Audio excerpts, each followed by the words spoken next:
ஏதோ எலெக்ஷன் நிக்கணும் எம்எல்ஏ ஆனா போதும் நினைக்கிற சராசரி அரசியல்வாதிகள் கிடையாது. ஏதோ சீட்டு கிடைச்சா போதும், எம்பி ஆனா போதும், மந்திரி ஆனா போதும் என்று நினைக்கிற சராசரி அரசியல்வாதிகள் கிடையாது. பிஜேபியில் இருப்பவர்கள் புரிந்து கொள்ள வேண்டும். தேர்தல் வரப்போகிறது. வாக்காளர் பட்டியலில் நம் பெயர்கள் எல்லாம் இடம்பெற்றால் தான் வாக்களிக்க முடியும். நம்முடைய வாக்குகளையே பறிகொடுத்து விட்டு நடுத்தெருவில் நிற்க முடியாது. எனவே நாமும் எஸ்ஐஆர் நடவடிக்கையில் இறங்கித்தான் ஆக வேண்டும்.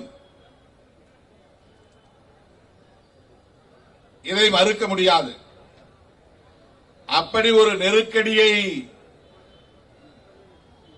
பாஜக அரசு அரசியல் கட்சிகளுக்கு ஏற்படுத்தி இருக்கிறது. தேர்தல் நேரத்திலே இதை அறிவிப்பு செய்தால் இதை எதிர்த்து எதிர்க்கட்சிகள் பெரிதாக ஒன்றும் செய்துவிட முடியாது. கட்டாயம் அவர்கள் விமர்சனங்களை செய்து கொண்டே இந்த நடவடிக்கையில் ஈடுபட்டுத்தான் ஆக வேண்டும். தவிர்க்க முடியாது. ஒரு எஸ்ஐஆர் வேண்டாம் என்று சொல்லுகிற நான் என் பெயரை வாக்காளர் பட்டியலிலே இடம்பெறச் செய்ய மறுதளிக்க முடியுமா? நான் போய் என் பெயரை பதிவு செய்துதான் ஆக வேண்டும். வேறு வழி இல்லை. எப்படியும் தேர்தல் வந்தே தேரும். தேர்தலில் நான் ஓட்டு போட்டே ஆக வேண்டும். ஆகவே ஒருபுறம் நான் இதை எதிர்த்தாலும் இன்னொரு புறம் நான் வாக்காளர் பட்டியலில் என் பெயரை இடம்பெறச் செய்ய உரிய நடவடிக்கைகளை மேற்கொண்டுதான் ஆக வேண்டும் என்கிற அளவுக்கான ஒரு நெருக்கடியை இந்த ஆட்சியாளர்கள், சூதுமதியாளர்கள், சூழ்ச்சியாளர்கள் திட்டமிட்டிருக்கிறார்கள். அதுதான் நீங்கள் புரிந்து கொள்ள வேண்டும். இதுவரையில் நாடாண்டவர்களுக்கும் இப்போது நாடாண்டு கொண்டிருக்கிற பாஜகவினருக்கும் மிகப்பெரிய வேறுபாடு இருக்கு. இவர்கள் வழக்கமான சராசரியான அரசியல்வாதிகள் இல்லை. மோடி, அமித்ஷா அவர்களை வழிநடத்தக்கூடிய RSS தலைவர்கள். இவர்கள் வெறுமன தனிநபர்களுக்கான அதிகார வெறியர்களாக இருக்கிறார்கள் என்று கணக்கு போட்டுவிடக் கூடாது. எனக்கு மந்திரி பதவி கிடைத்தால் போதும், எனக்கு பிரதமர் பதவி கிடைத்தால் போதும், இந்த கட்சி ஆட்சிக்கு வந்தால் போதும், இந்த பதவியை கொண்டு நாம் பொருளாதாரத்தை கொள்ள முடியும் என்று நினைக்கிற சராசரி அரசியல்வாதிகள் இல்லை. இவர்கள் இந்த அதிகாரத்தை பயன்படுத்தி இந்திய தேசத்தையே அடியோடு புரட்ட பார்க்கிறார்கள். அதற்காகத்தான் அதிகாரத்திற்கு வர விரும்பினார்கள். வந்து அதிகாரத்தை தக்க வைத்துக் கொள்ள வேண்டும் என்கிற ஏற்பாடுகளை தொடர்ந்து செய்கிறார்கள்.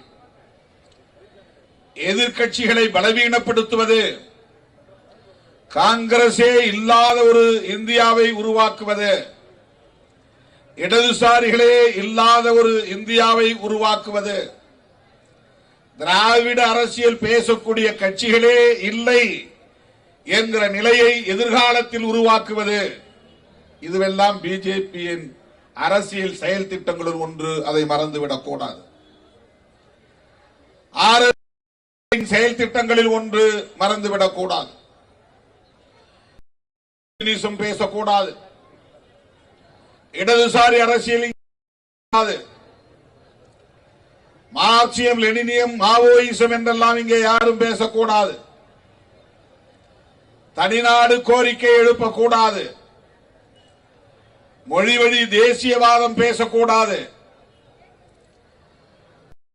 பிராந்திய உணர்வுகளை வளர்க்கக்கூடாது. அப்படிப்பட்ட கட்சிகளை எல்லாம், அமைப்புகளை எல்லாம், குழுக்களை எல்லாம் மெல்ல மெல்ல அழித்தொழிக்க வேண்டும். இந்தியாவில் ஒரே மதம்தான் இருக்க வேண்டும்.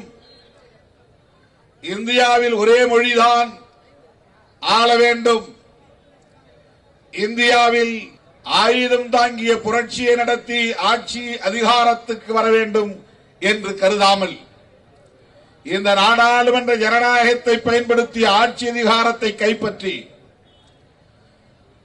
தனிப்பெரும் சக்தியாக வளர்ந்து, ஒற்றை பெரும் சக்தியாக வளர்ந்து, எதிர்ப்பதற்கு யாருமே இல்லை, கண்ணு கட்டிய தூரம் வரையில் என்கிற நிலையை உருவாக்கி அவர்கள் விரும்புகிற இந்தியாவை படைக்க வேண்டும் என்பதுதான் அவர்களின் நோக்கம். ஏதோ எலெக்ஷன் நிக்கணும், எம்எல்ஏ ஆனா போதும் நினைக்கிற சராசரி அரசியல்வாதிகள் கிடையாது. ஏதோ சீட்டு கிடைச்சா போதும், எம்பி ஆனா போதும், மந்திரி ஆனா போதும் என்று நினைக்கிற சராசரி அரசியல்வாதிகள் கிடையாது. பிஜேபியில் இருப்பவர்கள் புரிந்து கொள்ள வேண்டும். செய்திகளை உடனுக்குடன் தெரிந்து கொள்ள கீழ்கண்ட கேபிள் மற்றும் டிடிஎச் நெட்வொர்க்குகளில் எம்நாடு செய்தி தொலைக்காட்சியை காணுங்கள். பாதகம் செய்பவரை கண்டால் நாம் பயம் கொள்ளலாகாது பாப்பா. மோதி மிதித்து விடு பாப்பா, அவர் முகத்தில் உமிழ்ந்து விடு பாப்பா. அண்மை செய்திகளை உடனுக்குடன் தெரிந்து கொள்ள இணைந்திருங்கள் எம்நாடு தொலைக்காட்சியுடன்.